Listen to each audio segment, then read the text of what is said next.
اعوذ باللہ من الشیطان الرجیم بسم اللہ الرحمن الرحیم وبہ نستعین وہو خیر المعین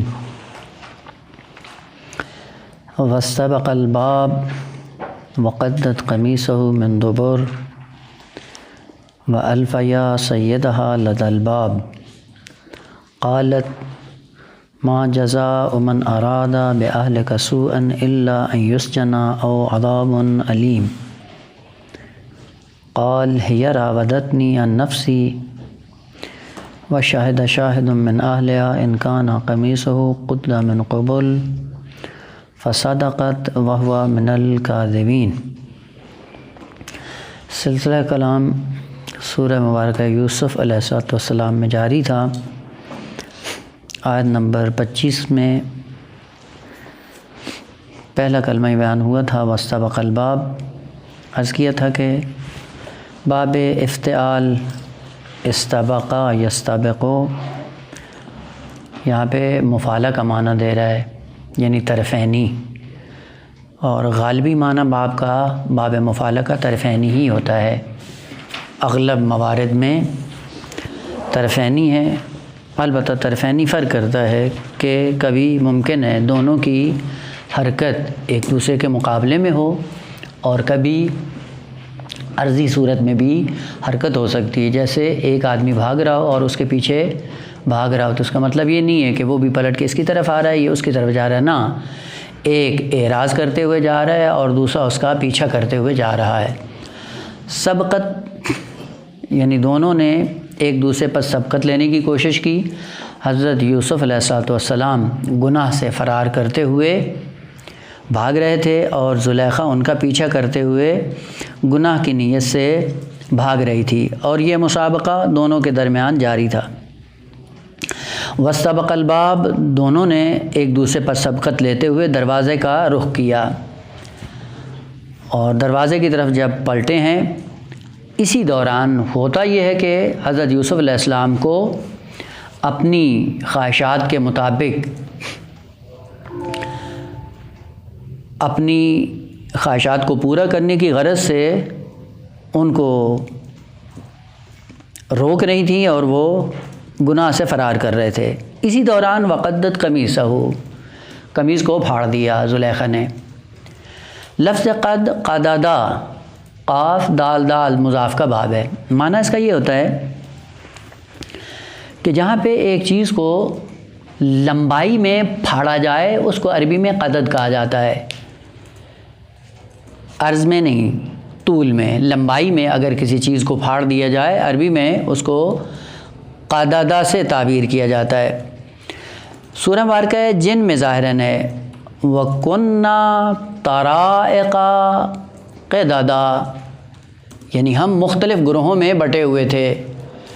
جن آ کر خبر دیتا ہے کہ ہم نے اس قرآن کو دیکھا، قرآن کے اندر عجیب رشد اور تکامل کا پیغام ہے، جبکہ ہم میں سے صالح بھی ہیں، طالع بھی ہیں، اچھے بھی ہیں، برے بھی ہیں۔ وَكُنَّا طَرَائِقَ قِدَدًا، ہم میں سے ہر ایک الگ الگ ایک گروہ کی صورت میں تقسیم ہوا تھا۔ البتہ لمبی صورت ہے، معنی مقصود یہ تھا لفظ قدد یا قد، لمبائی میں کسی چیز کو پھاڑنا۔ وقدت قمیصہ، قمیص کو پھاڑ دیا۔ معلوم یہ ہوتا ہے کہ جیسے ہی پیچھے قمیص کو پکڑا ہے اس نے تو کھینچا ہے، کھینچنے سے طول میں، لمبائی میں قمیص پھٹ گئی ہے۔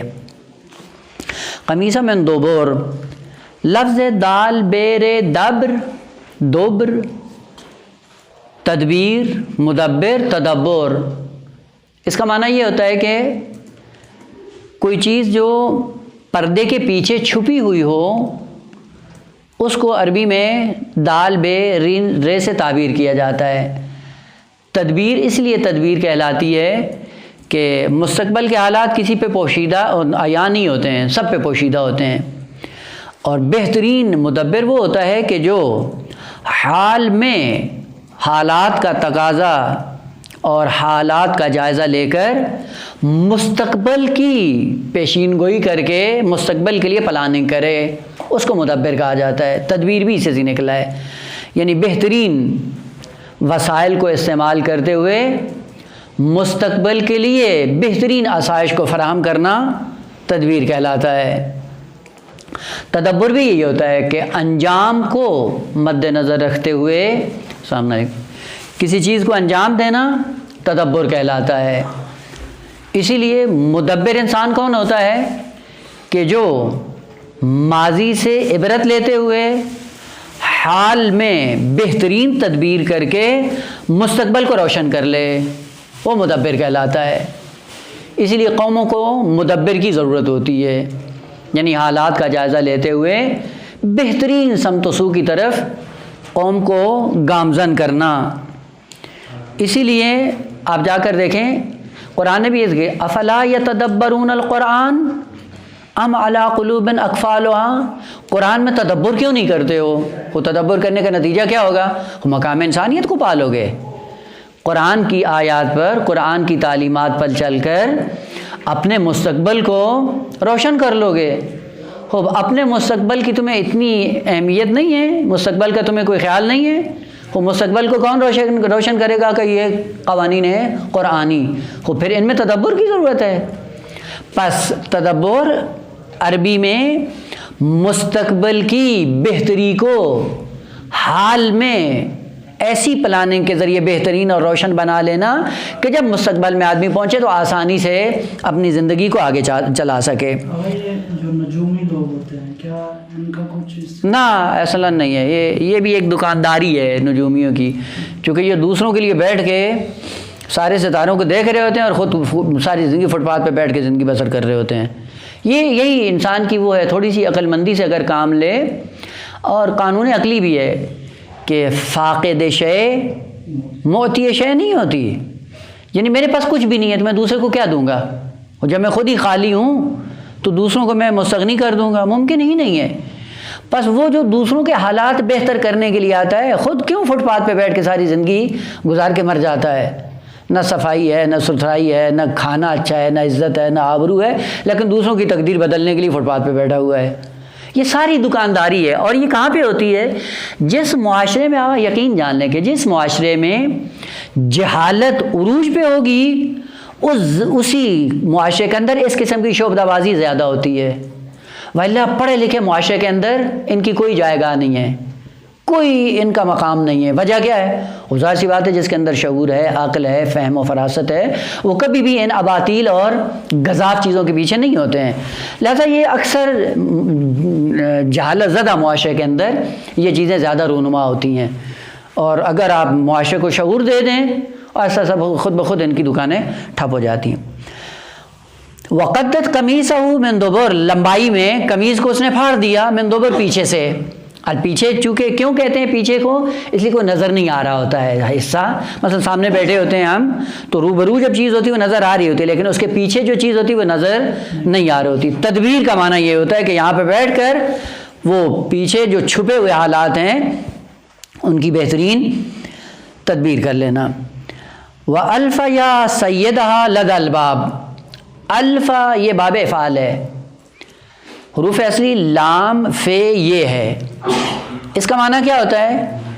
دیکھیں بعض چیزیں ہوتی ہیں آسانی سے مل جاتی ہیں، اور بعض ہیں کہ جن کو پانے کے لیے بہت زیادہ زحمت کرنی پڑتی ہے۔ الفیا، الفا، لافیا وجد کا معنی دیتا ہے، پانے کا معنی دیتا ہے، لیکن ہر پانے کو لافیا نہیں کہتے ہیں، الفا نہیں کہتے ہیں۔ وہ چیز جو آسانی سے بغیر زحمت کے انسان پالے اس کو عربی میں الفیا کہا جاتا ہے۔ اور قرآن آیت بھی ہے وَأَلْفَوْا آبَاءَهُمْ ضَالِّينَ، انہوں نے اپنے والدین کو کیا پایا؟ گمراہ پایا۔ اب یہ گمراہ پانے کا مطلب دیکھیں آقا، کبھی کبھی یہ ہوتا ہے کہ انسان ایک معاشرے میں، ایک قبیلے میں، ایک خاندان میں پیدا ہوتا ہے، اور پیدا ہونے کے بعد وہی جو آبائی دین ہوتا ہے اسی پہ عمل کر رہا ہوتا ہے، اور ایک زمانہ آتا ہے کہ اس کی فہم و فراست، عقل و شعور میں اضافہ ہو جاتا ہے، پھر سوچتا ہے بیٹھ کے، سوچنے کے بعد غور کرتا ہے کہ یہ جو رسومات مجھے والدین سے ملی ہیں آیا ان کی کوئی حقیقت ہے یا نہیں ہے، یہ عقلی ہیں نہیں ہیں، اور پھر تحقیق اور تفحص کرنے کے بعد اس نتیجے پہ پہنچتا ہے کہ نہ یہ جو کچھ انہوں نے مجھے بتایا سکھایا ہے سب کا سب غلط ہے، سب کا سب باطل ہے، لہذا پھر اپنے مذہب کو چھوڑ دیتا ہے۔ اس کو عربی میں الفا سے تعبیر نہیں کرتے ہیں، چونکہ یہ سختی کے بعد اس حقیقت پہ جا پہنچا ہے۔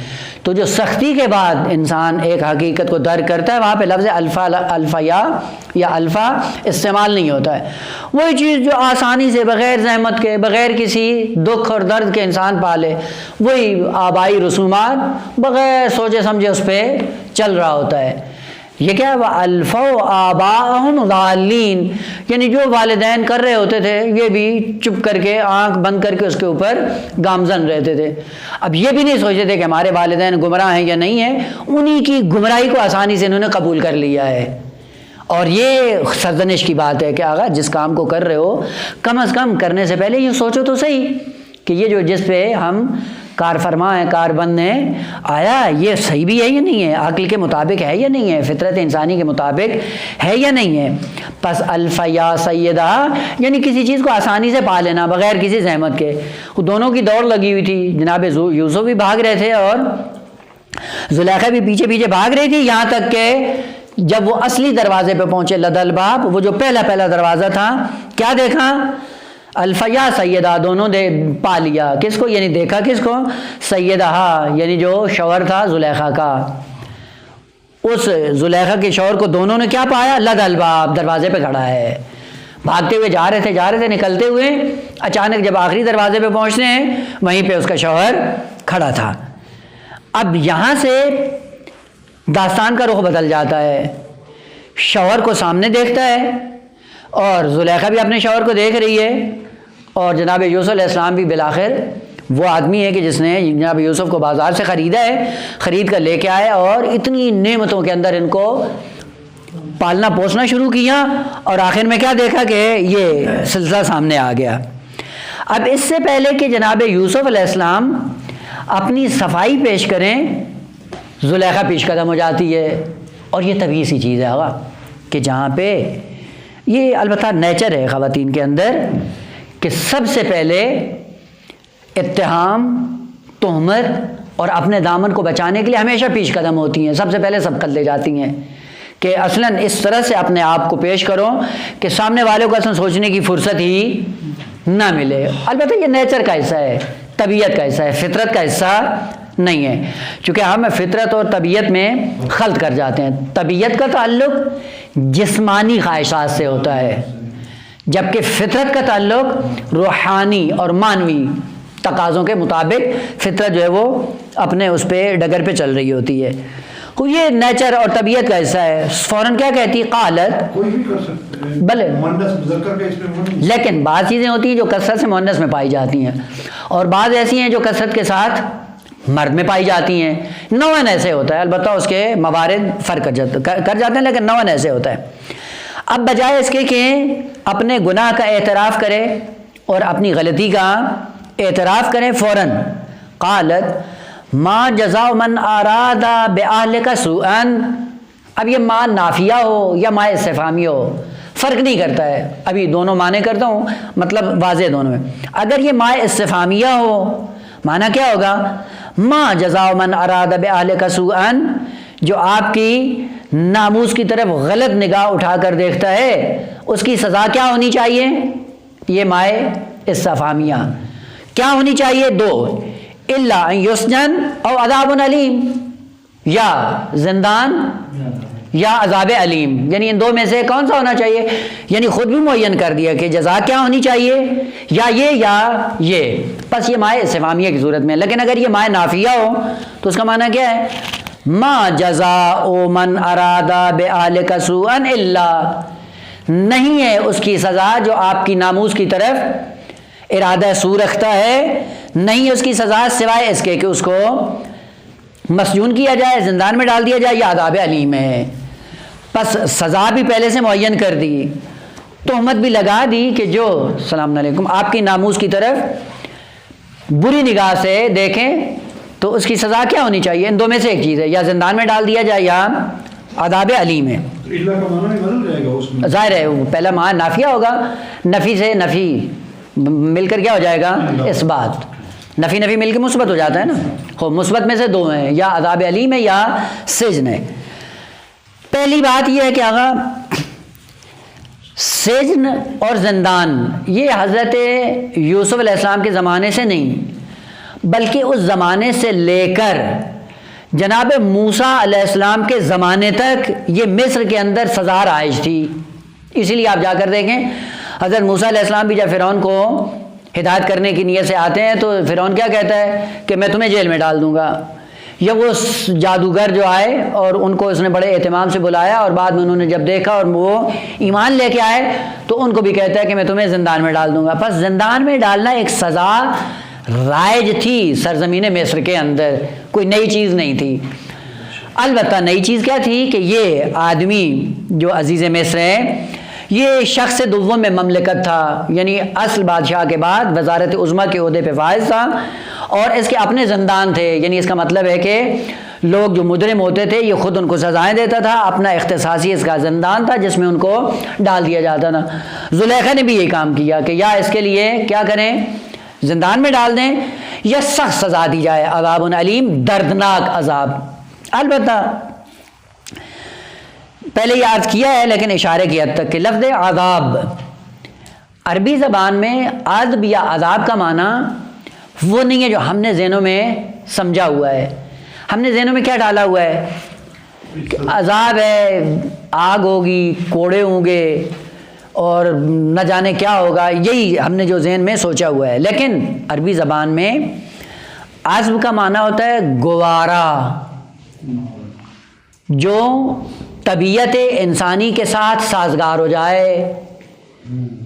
وہ چیز جو جسم انسانی اور طبیعت انسانی کے ساتھ سازگار ہو جائے اس کو عربی میں عذب کہا جاتا ہے. اسی لیے آپ جا کر دیکھیں میدان کربلا میں امام علیہ السلام کا وہ معروف شعر شیعتی مہما شربتم ماء عذب فاذکرونی یا عذب ماء فاذکرونی, جب گوارا ٹھنڈا جو طبیعت کے مطابق ہو وہ پیو تو مجھے یاد کرنا.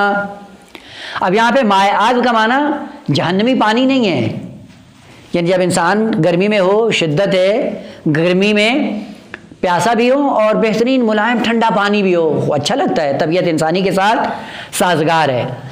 عذاب کو عذاب اس لیے کہا جاتا ہے کہ انسان ایسی چیز جو خلاف طبیعت تھی اس کو ایسا ایسا اپنی طبیعت کے ساتھ سازگار بنا لیا ہے, اس لیے عذاب کہلاتا ہے.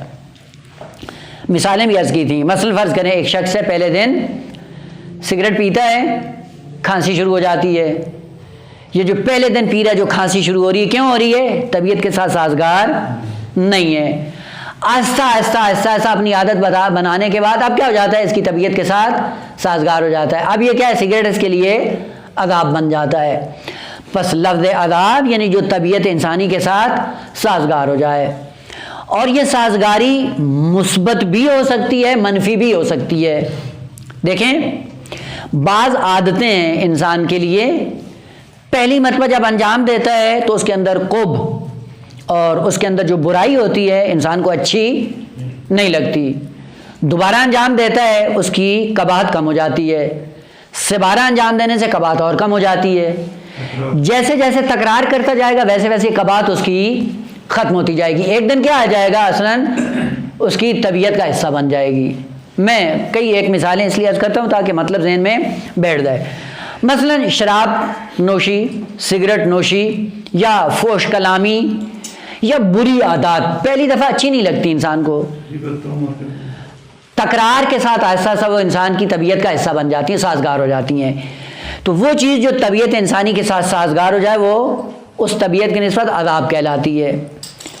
روح انسانی بھی ایسی ہے, بعض بری صفات اپنانے کے بعد روح انسانی کے ساتھ سازگار نہیں ہوتی ہیں, لیکن آہستہ آہستہ انسان ان کو اپنی فطرت کے ساتھ سازگار بناتا ہے.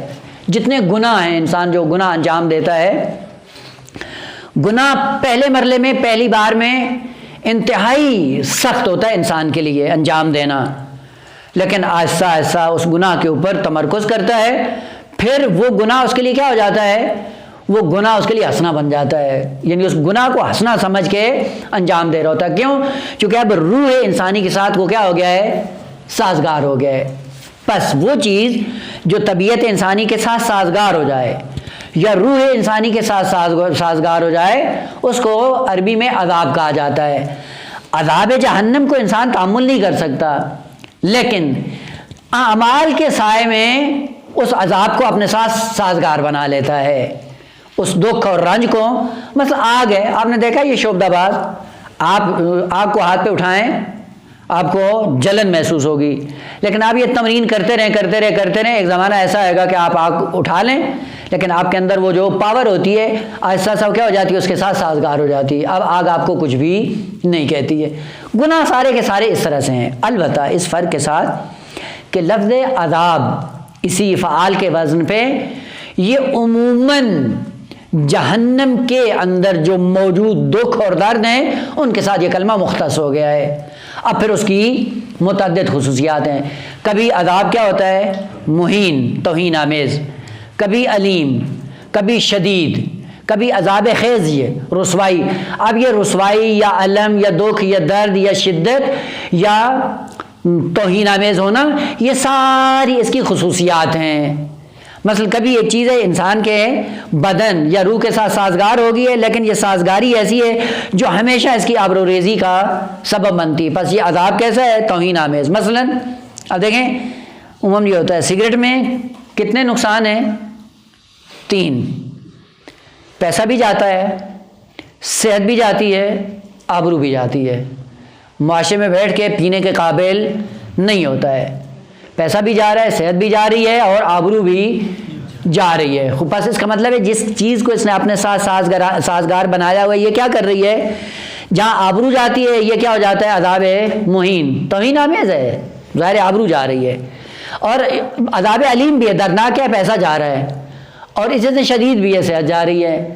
پس یہ جتنی خصوصیات اس عذاب کے ساتھ ملک ہوتی ہیں، ہر ایک عذاب کی ایک الگ نوعیت ہے، کبھی شدید ہوتا ہے، کبھی دردناک ہوتا ہے، اور کبھی توہین آمیز ہوتا ہے، اور نہ جانے کیا کیا اس کی جو قرآن کے اندر خصوصیات ہیں۔ پس لفظ عذاب کیا ہے، ہر وہ چیز جو طبیعت انسانی یا روح انسانی کے ساتھ سازگار ہو جائے، اس سے پہلے کہ سازگار نہیں تھی، اگر سازگار نہ ہو، سازگار بنایا جائے، وہ انسان کے لیے پلٹ کر کیا ہو جاتا ہے، عذاب۔ پس 2 سزاؤں میں سے ایک سزا ہے، یا یہ ہے کہ اس کو جیل میں ڈال دیا جائے، خوب ظاہر سی بات ہے مجرم کا کام یہ کہ اس کو جیل میں ڈال دیا جائے، یا یہ ہے کہ اس کے لیے ایسی سزا مقرر کی جائے جو اس کے ساتھ سازگار نہیں ہے لیکن دردآور ہے، اس کے لیے علم کا باعث بنتی ہے، دکھ اور رنج کا باعث بنتی ہے، ایسا عذاب اس کے لیے منتخب کیا جائے۔ یہاں پہ سب سے پہلے آ کر حضرت یوسف علیہ السلام اپنا دفاع کرتے ہیں۔ عرض کیا تھا کہ اگر انسان خدا کے ساتھ مخلص ہو جائے تو سب سے پہلے خداوند عالم اس کی طہارت کا اعلان کرتا ہے۔ مرحلہ دوم میں ایسا آتا ہے کہ ایسی ضرورت پڑتی ہے کہ خود اپنی طہارت کو اس کو اعلان کرنا پڑتا ہے۔ یہ دوسرا مورد ہے کہ جہاں پہ حضرت یوسف علیہ السلام اپنی طہارت کا دفاع خود کر رہے ہیں، اپنی پاکیزگی کا دفاع خود کر رہے ہیں۔ کیا کہتے ہیں، قال ہی راودتنی عن نفسی، اس نے مجھے بہکانے کی کوشش کی ہے تاکہ اپنے نفس کو اس مقام پہ جہاں پہ خدا نے رکھا ہے وہاں سے نیچے لے آؤں۔ عرض کیا تھا کہ یہاں پہ ان تجاوز کے معنی میں ہے، ان نفسی پہلے بھی عرض کیا تھا کہ ایک جہت انسان کی جہت انفسی ہے، جہت الہی ہے، جہت خدائی ہے۔ اگر آپ اس کو خالی کر دیں، خالی کرنے کے بعد آپ جو چاہیں اس میں بھر دیں، بھر سکتے ہیں۔ دیکھیں آغا عجیب ہے واقعاً قرآنی کلمات بھی، اور جب معاشرہ انسانی پہ انسان نگاہ دوڑاتا ہے تو واقعاً ان حقائق کی تصدیق کرنا شروع کر دیتا ہے۔ دیکھیں آپ ایک زمانہ لگتا ہے کسی کا ذہن آپ خالی کریں یعنی وہ چیزیں جو اس کے ذہن میں پہلے موجود ہیں آپ ان کو ایک ایک کر کے نکالنا شروع کریں۔ وہ جب نکلنا شروع ہوں اس کے بعد پھر اپنی مرضی کے مطابق اس کا ذہن بھرنا شروع کر دیں۔ اس کے بعد پھر ہوگا کیا، آپ جس طرح اس کو چاہیں گے چلانا شروع کر دیں۔ داعشیوں کو دیکھیں، یہی کام جو شیطان کرتا ہے یہی کرتا ہے۔ یہ شیطان جو بڑے بڑے ہیں بت شیطان، چند لوگوں کو لیتے ہیں، ایک زمانے تک ان کا ذہن خالی کرتے ہیں۔ ذہن خالی کرنے تک ایک زمانہ لگتا ہے، وہ کیا ہے، مراودہ النفس، یعنی ایسا ایسا ان کے نفس کو خالی کرتے ہیں۔ خالی کرنے کے بعد پھر کیا کرتے ہیں، اپنی مرضی اور اپنے مقاصد کے حصول کے لیے ان کا ذہن بھرتے ہیں، اور جب ان کا ذہن بھر لیتے ہیں اس کے بعد کیا کرتے ہیں، جہاں چاہتے ہیں ان کو استعمال کرتے ہیں۔ اب وہ کیسے بھرتے ہیں، یعنی ایک زمانہ لگتا ہے، یوں نہیں ہوتا کہ آج اٹھایا انہوں نے اور کل کہا کہ ہاں آپ خود کو حملہ کر دو، نہ ایسا نہیں ہوتا ہے، ایک زمانے تک ان کی یہ تربیت کرتے ہیں، تمرین اور مشقیں کرنے کے بعد جب ذہن ان کا خالی ہوتا ہے پھر اپنے طرف سے اس کا ذہن بھرنا شروع کرتے ہیں، بس آسانی سے کام کوئی بھی وجود میں نہیں آتا۔ زلیخا نے کیا کیا، ایک زمانہ لگا اس کو، مراودہ کرتی رہی، آتی جاتی رہی، آنا جانا، رفت و آمد، محبت، نوازش، اور یہ سارا سلسلہ جاری رہا، کس لیے کہ جذب کرتی رہے، ذہن کو خالی کرتے رہے، اور جیسے ذہن کو خالی کیا اب اس کو بھرنا شروع کیا، کیسے؟ اسی مراودے کے ذریعے کہ چونکہ تم میرا عبد ہے، میرا غلام ہے، میں نے تم پہ اتنی محبت کی ہے، مہربانی کی ہے، نعمات کا یہ سلسلہ ہے، کس لیے کیا ہے؟ سارا اس لیے کیا کہ تو میری اطاعت کر۔ وہ کس چیز میں کہا؟ جو میرا اپنا مقصود اصلی ہے اس کے لیے میں تمہیں استعمال کرنا چاہتی ہوں۔ لیکن یہ کیا ہے؟ اللہ کے نبی ہیں، اصل نفس ان کا خالی نہیں کر سکیں، اس لیے کہ اگر خالی کر چکی ہوتی تو فوراً ان کو اپنا مطیع بنا کر اپنی خواہشات کے اندر ان کو استعمال کر لیتی، لیکن جناب یوسف علیہ السلام استعمال نہیں ہوئے۔ خب حضرت یوسف علیہ السلام نے کیا فرمایا؟ ہیا راودتنی عن نفسی، کب سے یہ میرے پیچھے لگی ہوئی ہے، آج کی بات نہیں ہے، ایک زمانہ ہو گیا اس کو مراودہ کرتے ہوئے، اور میرے ذہن کو خالی کرنے کے صدد میں ہے اور اپنی خواہشات کو میرے نفس میں بھرنے کے پیچھے ہے، میں نے کچھ بھی نہیں کیا ہے، یہ ساری پلاننگ آج کی بات نہیں ہے، کتنے عرصے سے یہ کام کر رہی ہے۔ قال ہی راودتنی عن نفسی، خوب یہاں پہ دوسرے مرحلے میں کس نے شہادت دی؟ خود حضرت یوسف علیہ السلام نے، کہ اتنے عرصے تک جو یہ مہربان تھی فقط اس عنوان سے کہ میں چونکہ عبد تھا ظاہری طور پر، اور عبد ہمیشہ اپنے مولا کی اطاعت کرتا ہے، اور یہ مراودہ کرتے کرتے کرتے اس نہج پہ مجھے لے کر آئی ہے کہ اپنی بری خواہشات کے اندر مجھے استعمال کرنا چاہتی ہے۔ اب یہاں پہ دوسرے مرحلے میں آ کر جب یہ شہادت دیتی ہے، حضرت یوسف علیہ السلام شہادت دیتے ہیں کہ اس کا یہ سارا کام ہے، میں نے کچھ بھی نہیں کیا۔ ایک طرف سے اس نے تہمت لگائی، ایک طرف سے جناب یوسف علیہ السلام نے صفائی پیش کی، وہ بیچ میں کون ہے؟ زلیخا کا شوہر ہے، کس کی بات مانے؟ چونکہ وہ کہہ رہی ہے کہ اس نے اپنی ناموس پہ ہاتھ ڈالا ہے، حضرت یوسف علیہ السلام نے کہا کہ میرا یہ کام نہیں ہے، خود اس نے یہ کام کیا ہے، میں نے نہیں کیا ہے۔ اب اس بیچ میں وہ شوہر زلیخا پریشان ہے، کس کی بات کو مانا جائے؟ خود دونوں اس وقت تو اس کے سامنے مجرم ہی ہے، لیکن پتہ نہیں ہے کہ کون سچا ہے اور کون جھوٹا ہے۔ خوب جب حضرت یوسف علیہ السلام اپنا دفاع نہ کر پائے، یہاں پہ اعجاز سے خالق کائنات نے پھر جناب یوسف علیہ السلام کی طہارت کی آ کر گواہی دی۔ بس یہاں پہ دیکھیں پھر وہ مرحلہ آتا ہے کہ انسان اگر کسی ایسے موزل میں پھنس جائے کہ جہاں پہ اپنے مدعا کو ثابت کرنے کے لیے اس کے پاس کوئی دلیل نہ ہو، اور اگر وہ الہی انسان ہو، خدا کے لیے اس نے کام کیا ہو، خدا ایسی راہیں خود ہموار کرنا شروع کر دیتا ہے۔ ایک طرف سے زلیخا مدعی بنی ہوئی ہے کہ اس نے آپ کی ناموس پہ ہاتھ ڈالا ہے، ادھر سے جناب یوسف علیہ السلام کہہ رہے ہیں کہ نہ، یہ کام سارے کا سارا اس کا تھا، میں نے اس کو کچھ بھی نہیں کیا ہے، ساری پلاننگ اس کی تھی۔ اب یہاں پہ وَشَاهِدَ شَاهِدٌ مِّنْ أَهْلِهَا، سب سے پہلی بات یہ ہے کہ لفظ شاہدہ، شہادت، یہ لفظ شہادت لفظ غیب کے مقابلے میں استعمال ہوتا ہے۔ پہلی بات جس سے آپ شہود بھی کہتے ہیں، جس کا دوسرا معنی عرفان بھی ہے، یا تیسرا معنی ملکوت عالم کو دیکھنا بھی شہادت ہے۔ اسی لیے قرآن کی تعبیر عالم الغیب ہے والشہادہ، شہادہ یعنی جو سامنے ہو، روبرو ہو، اسی لیے عالم مادہ کو کیا کہا جاتا ہے؟ عالم شہادت، چونکہ آواز خمسہ کے ذریعے قابل ادراک ہے۔ وشاہدہ شاہدن، ایک شاہد اور گواہ آیا کہ جس نے شہادت دی۔ خوش شہادت دینے کے بعد نتیجہ کیا ہوا؟ حضرت یوسف علیہ السلام کی پاکیزگی کا علم ہو گیا، اور آہستہ آہستہ اس کے خطاکار، زلیخا کے خطاکار ہونے کا بھی اس کے شوہر کو پتہ چل گیا۔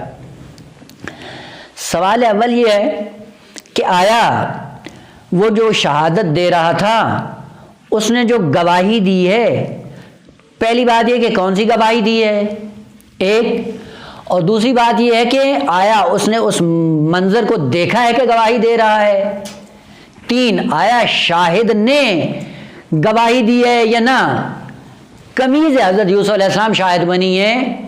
یہ تین چیزیں ہیں جو اس آیت کے اندر موجود ہیں۔ سب سے پہلا مطلب یہ ہے کہ یہ شہادت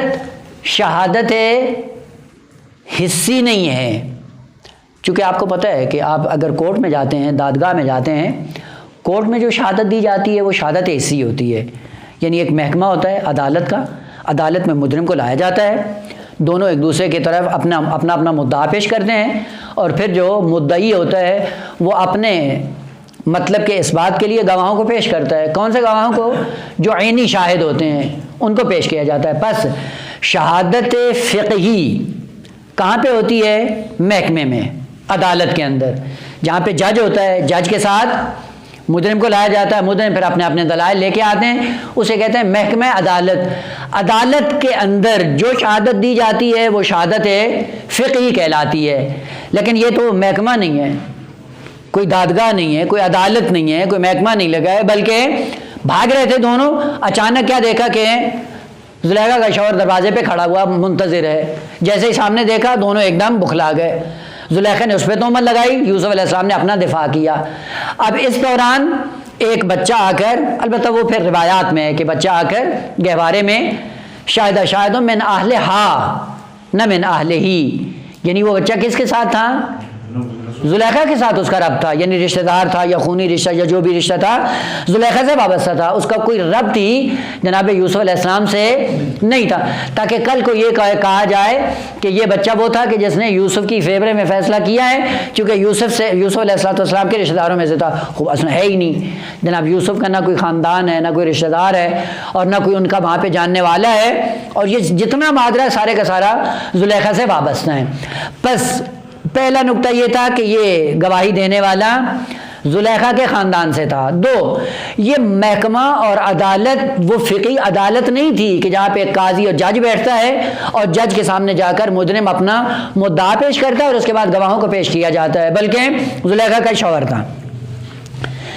تیسری بات یہ کہ شہادت فقہی یہاں پہ نہیں ہے، چونکہ شہادت فقہی وہ ہوتی ہے جو آنکھوں سے دیکھ کر محکمہ عدالت میں جا کر بیان کی جاتی ہے، اور اس بچے نے تو اندر کچھ دیکھا ہی نہیں تھا، چونکہ ماجرا جو کچھ ہوا ہے سارا پس پردہ تھا، بند کمرے میں تھا، اور یہ بند کمرے میں موجود نہیں تھا۔ اس سے پتہ چلتا ہے کہ یہ شہادت فقہی نہیں ہے۔ البتہ بعض عقل کے اندھے ایسے ہیں، جانور، بعض سلفی، نام لینا ہی مناسب نہیں ہے، وہ خبیث استدلال کرتا ہے اس سے کہ یہ جو تم کہتے ہو قرآن کے اندر ہے کہ خالق کائنات ہر نبی کو اپنی امت پر گواہ بنائے گا اور گواہ بنا کر لے آئے گا، اور پیغمبر خاتم کو گواہوں پر گواہ بنا کر لے کے آئے گا، انبیاء پر۔ تو جو انبیاء پر بھی شاہد اور گواہ ہوتا ہے، اور شاہد کی خصوصیت کیا ہوتی ہے کہ منظر کو پہلے اس نے اپنی آنکھوں سے دیکھا ہوا ہو، تب جا کر قیامت میں گواہی دے سکتا ہے۔ اس نے نقض کے طور پہ یہ مورد پیش کیا، تاکہ سورہ یوسف میں یہ ہے وَشَاهِدَ شَاهِدٌ مِّنْ أَهْلِهَا کہ ایک شاہد نے گواہی دی ہے اور اس کی شہادت اور گواہی قبول بھی ہو گئی ہے، اور گواہی قبول ہونے کے بعد کیا پتہ چلا ہے کہ اصل وہاں پہ موجود ہی نہیں تھا، پس شاہد کے لیے حاضر ہونا ضروری نہیں ہے، جبکہ اس جانور کو یہ تمیز نہیں ہے کہ شہادت حسی اور شہادت حدسی میں فرق نہیں کر سکا۔ فرق ہے دونوں میں، شہادت حسی وہ ہوتی ہے جو آنکھ سے منظر کو دیکھ کر کسی محکمے میں بیان کی جائے، اور شہادت حدسی کیا ہوتی ہے؟ عقلی ہوتی ہے، ایک تحلیل عقلی ہے جو نفی اور اس بات کے درمیان دائر ہوتی ہے، اور وہ کوئی بھی کر سکتا ہے چاہے موجود ہو یا نہ ہو۔ مثلا آپ سے پوچھا جائے بھائی چور کے ساتھ کیا کرنا چاہیے، آپ جواب دیں، آپ اصلا دیکھا نہیں اس نے چوری کی یا نہیں کی، آپ کیا کہتے ہیں؟ آپ جا کر دیکھو، اگر اس نے چوری کی ہے تو ہاتھ کاٹ دو، اگر نہیں کی تو اس کو چھوڑ دو۔ یہ شہادت ہے، یہ شہادت حسی نہیں ہے، یہ کیا کہلاتی ہے؟ شہادت حدسی، یعنی جو اگر کے درمیان دائر ہوتی، یعنی اگر یوں کیا ہے تو یہ، اگر یوں کیا ہے تو یہ، کوئی آپ نے دیکھا کہ مجھے دیکھنے سے مربوط نہیں ہے، عقلی بات ہے۔ اگر یہ مجرم ہے تو اس کو سزا دو، اور اگر یہ نہیں ہے تو اس کو چھوڑ دو۔ یہ کیا ہے؟ یہ کیا کہلاتا ہے؟ یہ شہادت حدسی اور عقلی کہلاتی ہے۔ شہادت حدسی اور عقلی میں حضور شرط نہیں ہوتا، چونکہ وہ دو اور دو چار کی طرح مثبت اور منفی عامر کے درمیان دائر ہوتی ہے، اس کے لیے کوئی شہادت کی ضرورت نہیں ہے۔ خوب اگر آپ یہ کہو کہ پیغمبر اسلام کے لیے اس جگہ میں محکمے میں حاضر ہونا شرط نہیں ہے، تو قیامت کے دن وہ کون سی شہادت دیں گے؟ شہادت حدثی، شہادت حسی نہیں دے سکتے ہیں۔ مثلا پیغمبر کیا کہیں گے جب مجرم سامنے اللہ کی بارگاہ میں پہنچے گا؟ تو پیغمبر کیا کہیں؟ خدایا اگر اس نے گناہ کیا ہے تو جہنم میں ڈال دے، اگر اچھائی کی ہے تو بہشت میں ڈال دے۔ یہ شہادت ہے اور یہ خصوصیت ہے پیغمبر کی۔ یہ پیغمبر نہیں، یہ تو ہر آدمی یہ کہہ سکتا ہے خدا کے سامنے۔ پھر پیغمبر کا جو درجہ بیان کیا گیا ہے کہ یہ گواہوں پہ گواہ لایا جائے گا، یہ کون سی خصوصیت ہے جو ہر چھوٹا بڑا آدمی کر سکتا ہے؟ مثلا ہم اگر قیامت میں ہوں، ہم یہ خدا کو نہیں کہہ سکتے ہیں اگر انہوں نے دنیا میں گناہ کیے ہیں جہنم میں ڈال دو، اگر اچھائیاں کی تو بہشت میں ڈال دو، بات ختم ہو گئی نا۔ یہ شہادت ہے۔ وہ شہادت یہ ہے کہ پیغمبر یہ گواہی دیں گے کہ ہم نے دیکھا ہے کہ اس دنیا میں رہتے ہوئے اس بدبخت نے یہ گناہ کیا ہے، تب جا کر اللہ کی بارگاہ میں گواہی دے رہا ہے۔ یہ مقام ہے، درجہ ہے جو پیغمبر اسلام کا ہے۔ لیکن اس جانور کو تمیز نہیں ہوئی، اس شہادت حدثی اور حسی کو جدا نہیں کر سکا اور نمونہ پیش کر دیا جی شاید کے لیے مقام شہادت میں ہونا ضروری نہیں ہے۔ نہ اگر شہادت حدثی ہو اس کے لیے حضور شرط نہیں ہے، لیکن اگر شہادت حسی ہو اس کے لیے حضور شرط ہے۔ اور جو کمال ہے شاہد کے لیے وہ شہادت حسی ہے، نہ شہادت حدثی۔ شہادت حدثی ہر ایک آدمی کہہ سکتا ہے۔ مثلا آپ کہیں جی، آپ سے پوچھا جائے فلاں صاحب آپ جب تک حوضے میں تھے فلاں صاحب بھی پڑھتے تھے، کچھ جانتے ہیں یا نہیں جانتے ہیں؟ آپ کیا کہیں؟ میں نے دیکھا تو نہیں ہے، لیکن اگر وہ استاد کے پاس بیٹھ کر اس نے جو 4 لفظ پڑھے ہیں تو بھی پتہ چل جائے گا، نہیں پڑھے تب بھی پتہ چل جائے گا۔ یہ کیا ہے؟ حدثی ہے، وہ اس میں اندر آپ نے دیکھا نہیں ہے اور یہ کمال بھی نہیں ہے۔ یہ 2 اور 2 4 کی طرح ایک محقق کا یہ کام ہوتا ہے، یعنی فارسی میں کہتے ہیں یہ کارشناسی شدہ ہے کام۔ کارشناسی شدہ کا مطلب کیا ہے؟ یعنی آپ 2 اور 2 4 کی طرح بات کرتے ہیں اور 2 عام سے خارج نہیں ہوتی، اگر یہ ہے تو یہ ہے، اگر یعنی انجام دونوں کا واضح ہے، لیکن آپ نے دیکھا یہ نہیں کہا مجھ سے کوئی ربط ہی نہیں ہے۔ اب یہ شاہد من عالیہ نے کیا کیا کہ یہ آ کر گواہی دیتا ہے، اور گواہی یہ نہیں دیتا کہ میں نے کیا دیکھا ہے، مجرم کون ہے اور پاکیزہ کون ہے۔ کہتا دیکھ لو اگر اس شخص کی قمیض پیچھے سے پھٹی ہے تو مجرم زلیخا ہے۔ اس کا مطلب ہے یہ بھاگ رہا تھا اور وہ پیچھے آ رہی تھی، اور پیچھے سے پھٹنا قمیض کا اس بات کی دلیل ہے کہ یہ فرار کر رہا ہے اور وہ پیچھا کر رہی ہے۔ اور اگر قمیض سامنے سے پھٹی ہے تو اس کا مطلب ہے جناب یوسف علیہ السلام حملہ ور ہوئے ہیں اس پہ اور وہ اپنا دفاع کرتے اس نے قمیض کو سامنے سے پھاڑ دیا ہے۔ خوب آپ جا کر خود دیکھ لو، یعنی میں وہاں پہ نہیں تھا لیکن عقلی 2 اور 2 4 کی طرح بات ہے۔ قمیض اگر پیچھے سے پھٹی ہے تو یوسف پاکیزہ ہے، اور اگر قمیض سامنے سے پھٹی ہے تو یوسف علیہ السلام مجرم ہے۔ اب جیسے ہی اس نے دیکھا زلیخا کے شوہر میں کیا دیکھتا ہے کہ ان کی قمیض پیچھے سے پھٹی ہے۔ خوب جیسے ہی پیچھے سے پھٹی تھی، یعنی ایک امر عقلی جس کو اس بات کرنے کے لیے خداوند عالم نے اعجاز کی صورت میں بچے کو بھیج دیا اور اس نے ایک ایسے امر کی رہنمائی کی، اور اس امر کے سائے میں حضرت یوسف علیہ السلام کی طہارت کا اس بات ہو گیا۔ اب یہ کس کا لطف ہے؟ خالق کائنات کا، وإلا کوئی بچہ گہوارے میں نہیں بولتا ہے، اور بچہ جب گہوارے میں بول رہا ہے تو سب کے لیے ایک دم ایک نئی چیز ہوئی۔ عجب، یہ کیسے بچے نے ایک ایسے امر کی طرف رہنمائی کی جو سامنے کی بات تھی اور خود انسان متوجہ نہیں تھا۔ لہذا بشاہد شاہد من اہلہا، زلیخا کے اہل میں سے ایک شاہد نے گواہی دی، اور وہ کیا تھا؟ ان کان قمیصہ قد من قبل، اگر اس کی قمیص سامنے سے پھٹی ہے پھر کیا ہے؟ فصدقت، زلیخا سچی ہے، وہو من الکاذبین، معاذ اللہ یوسف علیہ السلام جھوٹے ہیں۔ وَإِنْ كَانَ قَمِيصُهُ قُدَّ مِنْ دُبُرٍ، اگر قمیص پیچھے سے پھٹی ہے فَكَذَبَتْ وَهُوَ مِنَ الصَّادِقِينَ، 2 اور 2 4 کی طرح ہے کہ چونکہ وہ فرار کر رہے ہیں، زلیخا اس کا پیچھا کر رہی ہے، دوڑتے ہوئے اس نے پیچھے سے قمیص پکڑی، قمیص پھٹ گئی ہے۔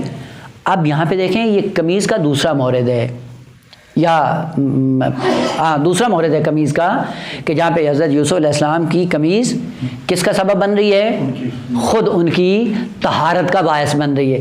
پس در واقع حضرت یوسف علیہ السلام کی طہارت کی گواہی کس نے دی ہے؟ قمیص نے، شاہد حقیقی قمیص ہے، اور وہ جو بچہ کیا ہے؟ اس نے قمیص کی طرف رہنمائی کی ہے، پس وہ شاہد نہیں ہے، اس نے فقط ایک بات کا اظہار کیا ہے۔ اور آپ جا کر دیکھ لو در حقیقت جو چیز شاہد بنی ہے وہ خود شاہد نہیں تھا، بلکہ اس نے رہنمائی کی ایک ایسے امر کی طرف جو امر حقیقتاً حضرت یوسف علیہ السلام کی پاکیزگی کو ثابت کر رہا تھا، اور وہ کیا تھا؟ خود قمیض تھی۔ پس قمیض نے طہارت حضرت یوسف علیہ السلام کی گواہی دی ہے، اور قمیض کہاں پہ تھی؟ جناب یوسف علیہ السلام کے ساتھ ہی تھی، جہاں پہ تھے جناب یوسف۔ پھر بھی جا کر دیکھیں جو چیز شاہد بن رہی ہے وہ حضرت یوسف علیہ السلام کے ہمراہ ہے، ماجرا دیکھ رہی ہے، اور ماجرے کے بعد پس جو شہادت دی جا رہی ہے جس سے پاکیزگی ثابت ہو رہی ہے وہ کلام شاہد نہیں ہے، وہ قمیض ہے جو حضرت یوسف علیہ السلام کے تن پر تھی، کہ جس قمیض نے آ کر حضرت یوسف علیہ السلام کی پاکیزگی کا اعلان کر دیا۔ اگر قمیض نہ ہوتی تو اس کی ہزاروں باتیں بھی ہوتی، کوئی بھی قابل اثبات نہیں تھا، طہارت کو آپ ثابت نہیں کر سکتے تھے۔ پس وشاہد شاہد من اہلہا، اس نے رہنمائی کی ایک بات کی طرف کہ جس بات کو اس نے بیان کیا، جب شوہر زلیخا نے دیکھا اس کو پتہ چل گیا کہ مجرم کون ہے۔ فلما رأى قمیصه قد من دبر، جب دیکھا زلیخا کے شوہر نے کہ قمیص تو پیچھے سے پھٹی ہے، قال، اس نے کیا کہا؟ یعنی زلیخا کے شوہر نے کہا انہ من کیدکن ان کیدکن عظیم، یہ تمہارا جال ہے جو تم نے بچھایا ہے، اور خواتین جو جال بچھاتی ہیں، قید اور مکر کرتی ہیں، شیطان بھی اس سے پناہ مانگتا ہے۔ ان کیدکن عظیم۔ دیکھیں آقا دو کلمے ہیں، خداوند عالم کیا فرماتا ہے؟ ان کید الشیطان کان ضعیفا، کہیں پہ عظیم کا کلمہ خدا نے استعمال نہیں کیا، اور مقابلے میں کون ہے؟ شیطان، جو ان کا بھی معلم ہے، مجرم انسانوں کا جو معلم ہے وہ شیطان ہے، اور شیطان کا مکر، ہیلا، فریب، اس کو خدا نے کیا قرار دیا ہے؟ ضعیف۔ لیکن یہ کیا ہے؟ ان کیدکن عظیم، یہ کلام خدا نہیں ہے، کس کا کلام ہے؟ زلیخا کے شوہر کا۔ یعنی زلیخا کی شوہر، جو زلیخا کا شوہر ہے، اس کی نگاہ میں یہ تھا کہ بہت بڑی عظمت کے ساتھ اس نے، یا بہت بڑا اس نے دھوکہ دیا، بہت بڑا اس نے فریب کیا ہے، اور مجھے دھوکہ دینا چاہ رہی ہے۔ اپنے جرم کو چھپانے کے لیے کیا اس نے آ کر کیا ہے کہ آپ کی ناموس میں اس نے ہاتھ ڈالا ہے۔ اور خواتین کا مکر ایسا ہی ہوتا ہے کہ اگر انسان سامنے والا بے دین ہو، بت پرست ہو، بھلے اس کے لیے عظیم ہے، لیکن اگر انسان سامنے والا مومن ہو تو شیطان کی قید اور شیطان کا مکر اور فریب بھی انسان کے لیے کیا ہے؟ یعنی ایک ارادے سے اس کی سارا بنا ہوا جال ختم ہو جاتا ہے۔ بس یہ جو عظیم کا ہے، یہ عظمت خدا نے نہیں کہا ہے، جب خدا کی نگاہ میں آتا ہے کانا قید شیطان کانا ضعیف، انتہائی ہلکا ہے۔ لیکن اگر انسان خدا ہی نہیں ہوتا تو پھر وہ قید شیطانی کیا ہو جاتی ہے؟ وہ بھی عظیم بن جاتی ہے۔ لہذا لمحے لمحے کے لیے انسان کو سوچنا چاہیے کہ شیطان لمحے لمحے کے لیے ہمیں گمراہ کر رہا ہے، اور لمحے لمحے کے بعد ہم اپنا امتحان دے رہے ہیں، آیا اس کی قید، اس کا مکر اور اس کا فریب ہمارے لیے عظیم ہے یا ضعیف ہے؟ یہ ہمارے تقوی اور معنویت پہ ڈیپینڈ کرتا ہے۔ شیخ انصاری علیہ رحمہ کے لیے ہے کہ ان کے ایک شاگرد نے خواب دیکھا۔ خواب میں کیا دیکھتا ہے کہ شیطان ہے اور اتنا موٹا زنجیر، اور وہ ٹوٹا ہوا کندھوں پہ ڈال کے روتا ہوا جا رہا ہے۔ تو اس سے پوچھا اس نے، طالب علم نے، کہ روتا ہوا تو جا کر؟ میں شیطان ہوں۔ کہا یہ کیا؟ کہا زنجیر ہے۔ کہا یہ ٹوٹا ہوا کیوں ہے اور روتا ہوا کیوں جا رہا ہے؟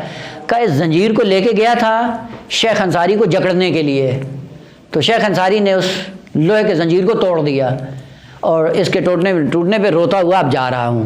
عجیب خواب دیکھنے کے بعد جاتا ہے صبح شیخ انصاری علیہ السلام کے معذر میں جا کر پوچھتا ہے کہ آقا ایسا میں نے خواب دیکھا ہے، اور روتا ہوا شیطان جا رہا تھا، اتنا موٹا زنجیر اور وہ بھی ٹوٹا ہوا اور کندھے پہ اٹھا کے جا رہا تھا روتا ہوا، کیا کیا آپ نے؟ کہا کہ کل رات گھر میں مہمان آئے تھے، اور مہمانوں کی پذیرائی کے لیے گھر میں جو سامان تھا کھانے کا وہ کم تھا، تو میں نے وہ سارا آمادہ کر دیا، اور گھر سے نکلا باہر کہ بیت المال سے کچھ پیسہ اٹھا کے ان کے لیے دہی بھی لے کے آتا ہوں تاکہ کھانا ان کے لیے اور مرغن ہو جائے، لذت آور ہو جائے۔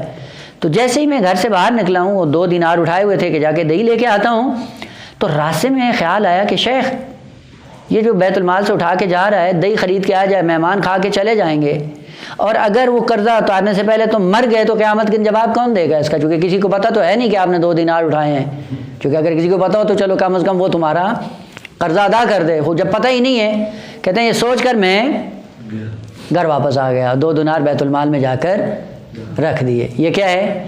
شیطان اتنا بڑا زنجیر لے کے شیخ کو باندھنے کے لیے آیا اور شیخ نے ایک ارادے سے سارا توڑ دیا واپس. ان قید شیطان کان ضعیفہ, واقعاً اگر مرد الہی ہو تو قید شیطانی واقعاً ضعیف, ایک لمحے کے لیے کیا ہے ٹوٹ جاتی ہے.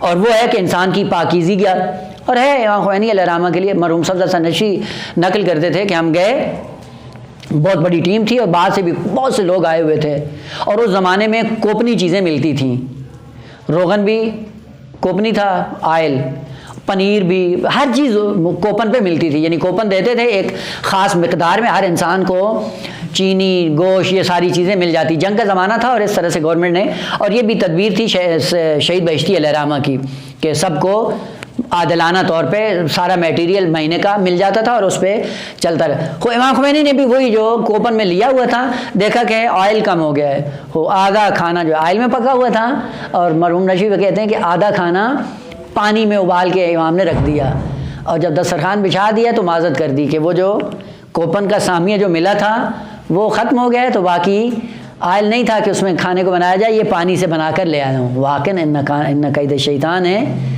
کانا ضعیفہ. کن کے لیے؟ ایسے لوگوں کے لیے.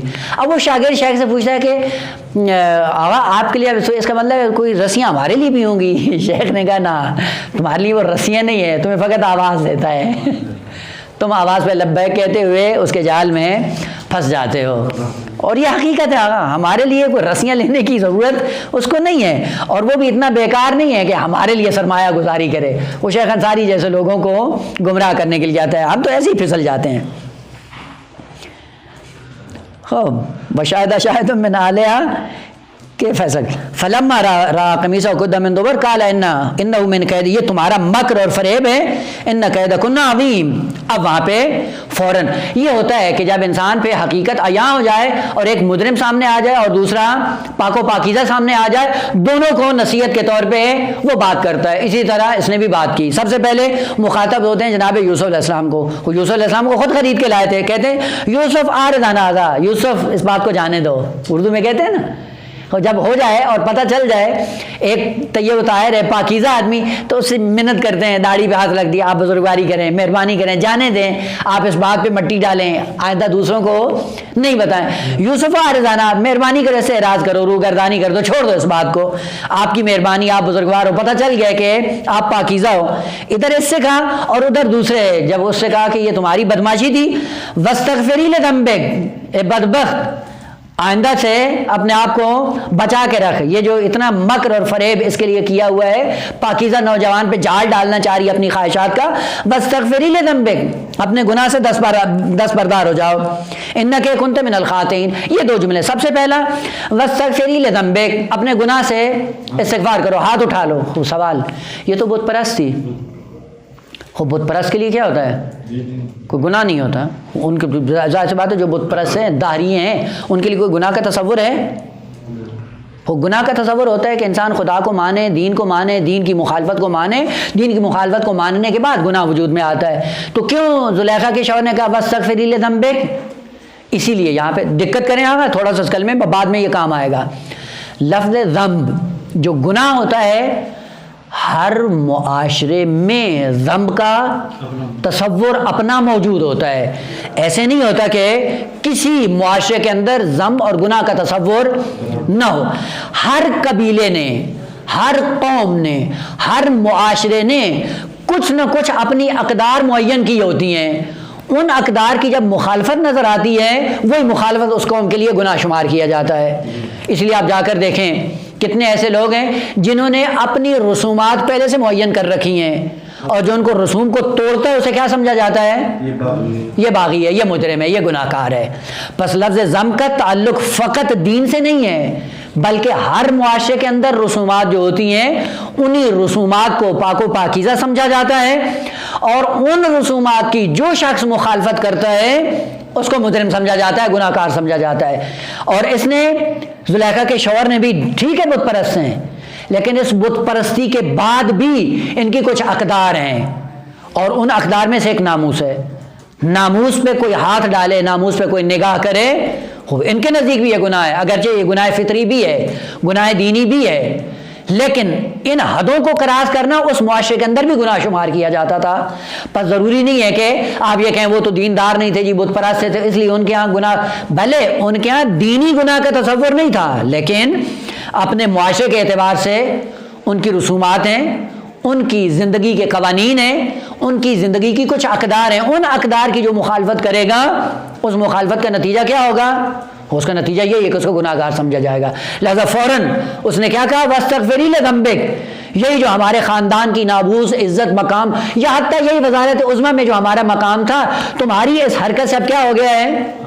ختم ہو گیا ہے، میں سر اٹھانے کے قابل نہیں رہا، چونکہ جتنا اہتمام اس وزارت عظمیٰ کے لیے لوگوں کے ذہنوں میں موجود ہے، آپ کی اس حرکت سے کیا ہوگا کہ ایک بادشاہ، ایک مولا اپنے غلام کے ہاتھوں اسیر ہو کر اس نے پورے خاندان کی عزت کو خاک میں ملا دیا ہے۔ بس یہ خود کچھ چھوٹا گناہ نہیں ہے اس کی نگاہ میں، اس لیے فوراً کہا وَاسْتَغْفِرِي لِذَنبِكِ، آئندہ سے خبردار اس قسم کی حرکت سامنے نہ آئے۔ اور ادھر سے یوسف علیہ السلام سے درخواست کرتا ہے کہ آپ مہربانی کریں اس بات کو یہاں نہیں کریں، برملا نہیں ہونے دیں۔ اِنَّكَ كُنْتَ مِنَ الْخَاطِئِينَ، دوسرا جملہ ہے کہ ہونا کیا چاہیے تھا؟ اِنَّكَ كُنْتَ مِنَ الْخَاطِئَاتِ، مؤنث کا صیغہ استعمال ہونا چاہیے۔ یہ کیوں کہا اِنَّكَ كُنْتَ مِنَ الْخَاطِئِينَ؟ خوب یہ مذکر کا کلمہ ہے۔ دیکھیں آقا، بعض کلمات ایسے ہیں جہاں پہ بعض گناہ مؤنث سے زیادہ سرزد ہوتے ہیں، اور بعض ایسے ہیں جو مذکر سے زیادہ سرزد ہوتے ہیں۔ جہاں پہ زیادتی مذکر میں ہو وہاں پہ کلمہ مذکر استعمال کیا جاتا ہے، اور جہاں پہ گناہ کی کثرت خواتین کی طرف ہو وہاں پہ مؤنث کا صیغہ استعمال ہوتا ہے۔ دیکھیں قرآن کے اندر تقدم اور تأخر بھی کلمات کا حقائق کی طرف اشارہ کرتا ہے۔ قرآن کہتا ہے السارق والسارقۃ فاقطعوا ایدیہما، چوری کرنے والا مرد، چوری کرنے والی خواتین، مقدم کس کو کیا ہے؟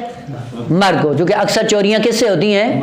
مرد سے۔ ڈاکے مرد ڈالتا ہے، خاتون ڈاکہ نہیں ڈالتی، اگرچہ چوری کرتی لیکن اتنے بڑے وسیع پیمانے پہ چوری کا تعلق کس سے ہوتا ہے؟ مرد سے ہوتا ہے، اس لیے وہاں پہ لفظ مذکر مقدم ہوا۔ الزانیۃ والزانی فاجلدوہما 80 جلدہ، زانیہ اور زانی کو 80 کوڑے مارے جائیں، چونکہ زنا کا سرچشمہ کون ہوتی ہے؟ محرک اصلی کون ہے؟ خاتون ہے، چونکہ اگر خاتون اپنے آپ کو پیش نہ کرے مرد کی پاور ہی نہیں ہے، مگر یہ کہ استثنائی موارد ہیں جہاں پہ جکڑ کے زبردستی کیا جائے، زنا بالجبر کیا جائے، وہ ممکن ہے مرد وحوش کی طرف سے ہو، لیکن نوعاً عام حالات میں یہ فعل زنا جو سرزد ہوتا ہے اس میں پیچھے کار فرما خاتون ہوتی ہے، اس لیے خداوند عالی نے الزانیہ کو مقدم کیا ہے۔ وہ یہاں پہ لفظ ہے خطا، مکر اور فریب اور دھوکہ اور تہمت کو کیا کہا کہ آیا جو آپ کی ناموس میں ہاتھ ڈالے اس کی سزا کیا ہونی چاہیے؟ یا سجن ہے یا عذاب علیم ہے۔ معمولاً دھوکے اور مکر اور فریب کے کام کس سے سرزد ہوتے ہیں؟ مرد سے ہوتے ہیں، خاتون کم پر اس وادی میں ہوتی ہے۔ آپ جا کر دیکھیں داعش کیا ہے؟ مکر اور فریب اور دھوکہ۔ دنیا کو جو چپاول کیا جا رہا ہے مکر اور فریب کے چکر میں وہ کون ہے؟ مرد ہیں۔ ابھی جا کر دیکھیں ایران کے اندر چھوٹا سا مظاہرہ اگر ہو، 2-4 آدمی اوباش باہر آ جائیں، ان کو آزادی کے نعرے لگاتے ان کی فیور کرتے ہیں، اور جب پوری ملت ایران کے انقلاب کا دفاع کرتی، بے غیرت کے بچے اصل کسی سوشل میڈیا پہ لاتے ہی نہیں ہے۔ یہ کون ہے پیچھے؟ مکر اور فریب کے لیے مرد بیٹھے ہوئے۔ پس مکر اور فریب اور دھوکہ اور تہمت اس کا سرچشمہ اکثر اوقات، بیشتر اوقات مرد ہوتا ہے۔ اس لیے خداوند عالم نے کیا کہا قرآن کے اندر جب انتخاب کیا؟ انکے کنتے من الخاطئین، چونکہ خطا، مکر، فریب، دھوکہ اور چپاول گری اور لوگوں پہ تہمت اور یہ سارے کام نون کس سے سرزد ہوتے ہیں؟ مردوں سے سرزد ہوتے ہیں، اس لیے کلمہ مذکر استعمال ہوا ہے۔ پس قرآن نے اپنی اپنی تعلیمات کو بیان کرنے کے لیے مناسب الفاظ کا انتخاب کیا ہے۔ لہذا کیا کہا اس نے کہ یوسف آپ بزرگوار ہیں، آپ کریم ہیں، آپ اس بات پہ پردہ ڈالیں، اس سے منہ موڑ لیں، اعراض کر دیں، جانے دیں، اس بات کو رہنے دیں، اور اس سے کہا کہ تم اپنے گناہ سے استغفار کرو۔ انکے کنتے من الخاطئین، اور انکے کنتے من الخاطئین کے اندر دوسرا جو نقطہ پوشیدہ ہے وہ یہ ہے کہ یہ خطا ابھی تم سے سرزد نہیں ہوئی، یہ خطا استمرار رکھتی ہے، کب سے تو اس جال میں پھنسانے کے چکر میں تھی حضرت یوسف علیہ السلام کو. یعنی یہ کام آج نہیں ہوا ہے، اس کام کو انجام دینے کے لیے ایک زمانہ لگا ہے تجھے، اور یہ خطا بار بار تم سے تکرار ہو رہی ہے. آہستہ آہستہ اپنے وجود کے اندر آؤ اور آنے کے بعد اپنی اصلاح کرو. اصلاح کرنے کے بعد حضرت یوسف علیہ السلام کو جو پاکیزہ انسان ہے اس پہ تہمت نہیں لگاؤ. یہ دوسرا مورد ہے جہاں پہ حضرت یوسف علیہ السلام نے اپنی طہارت اور پاکیزگی کا اعلان کیا، لیکن اس بات کے لیے خود ثابت نہیں کر سکے، لہذا خداوند عالم نے اعجاز کے ذریعے ان کی پاکیزگی کیا، یہاں پہ اعلان کیا. بس ایک وہ تھا جو ڈائریکٹ خدا نے اعلان کیا کہ یوسف علیہ السلام پاکیزہ ہیں. دوسرا یہ مورد جب تہمت لگی خدا نے اس کی طہارت کا اعلان کیا. البتہ ایسا ایسا موارد اور بھی آئیں گے کہ جہاں پہ حضرت یوسف علیہ السلام کی پاکیزگی خود زلیخا بیان کرے گی، اور بعد میں آئے گا کہ خود شیطان جناب یوسف علیہ السلام کی پاکیزگی کا اعلان کرے گا. اس سے پتہ چلتا ہے کہ حضرت یوسف علیہ السلام کی عظمت اتنی تھی کہ جتنے بھی حضرت یوسف علیہ السلام کے اطراف میں موجود تھے سب نے جب تک جناب یوسف علیہ السلام کی پاکیزگی کا اعتراف نہیں کیا تب تک ملک مصر کی زمام کو اپنے ہاتھ میں نہیں لیا. اور یہ خود ایک مطلب ہے کہ انشاءاللہ جیسے ہی وہاں پہ آخری مطلب پہ پہنچیں گے وہاں پہ اس مطلب کو عرض کروں گا کہ کیوں ملک مصر کی زمام کو اس سے پہلے اپنے ہاتھ میں نہیں لیا. ایک قانون الہی ہے کہ وہاں پہ انشاءاللہ بیان ہوگا. وقال نسوۃ کے مطلب دیگر ہے کہ انشاءاللہ کل سے بیان ہوگا. والحمد للہ رب العالمین. جی جو گواہی دلوائی گئی ہے بچے سے کہ کرتا اگر پیچھے سے پھٹا ہوا ہو تو زلیخا ہے گنہگار اگر آگے سے بھلے